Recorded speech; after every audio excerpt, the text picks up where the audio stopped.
Berdi Begmen bizim mehmançılıkta. Kıyınçılıklar baştan döwri. Türmeye bastılar. Hele öýde otur, çağalara teret. Kızıl diplom bilen polio ýady. Kliçkam bilen berdi çüýşe diýerler. Şuna Özbekistan'a fabrika açmak yetim var. Operatsiýa etdim. Kuntuçylyk etme, ogurlyk etme. Bu kurda onu gemirjek bolýar. Maşinden ýa-da gelýärdim, çağan kakdym. Begen sport bilen düşünsmedik bolanlar. Lişni brand senin için näme var? Terekeçiler nämeden başlamaly? Türkmen biznesmenler yapılýar, ya bankrot bolýar. Hemmeten magazin açyp gelýär, hemmeten biznes edet gelýär. Yaşlar üçin adenne telegram et, kapşon koly, film çekip sen ejiň plana deyin. İlkinci gedek Türkmen dilinde podcast sürýär. Biraderak käbir sözlerde ýalňyşlyk bolup biler ýa rus dilinde de bolup biler. Berdi Begmenov bilen ýürüte bize mehmançylyk geldi. Bugün esasy biznes hakynda, Russiýadaky biznes hakynda, Türkmenistandaky biznes hakynda bir maslahat etjek bolýar.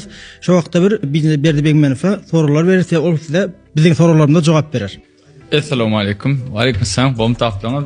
Assalamu alaykum doganlar we gardaşlar. Köpüňiz diýen Berdi Begmenov sesini näme iyi goýduňmy diýerler-de. Operatsiýa etdim. Ne bolsa ses originala geldi. Meňe de salam köpüňiz tanýandyk, belki tanýansyňyz. Berdi Begmenov 1991-nji ýyl özüm doglan ýerim Aşgabat, Kızlarbatly, Balkanly. Bize şu tire taýpa wada, nireli, marly, daşuly, lewaply, daşuly da, marly da, şarjuly da. Türkmen ýaly garayan ýerde bolsa da elimidan pajaş görmek isleýän. 2000-nji ýylda orta mekdepde otady. Biz birinji bolup 10 ýyl mekdepde düşdük 90-ýyllar. 90-njy ýylda okuýa, biz bolsa 10-jyklarda düşdik. Onu biz sizden soň guturamak ýatdy. Ama sen 90-kylaram 10-a düşdi.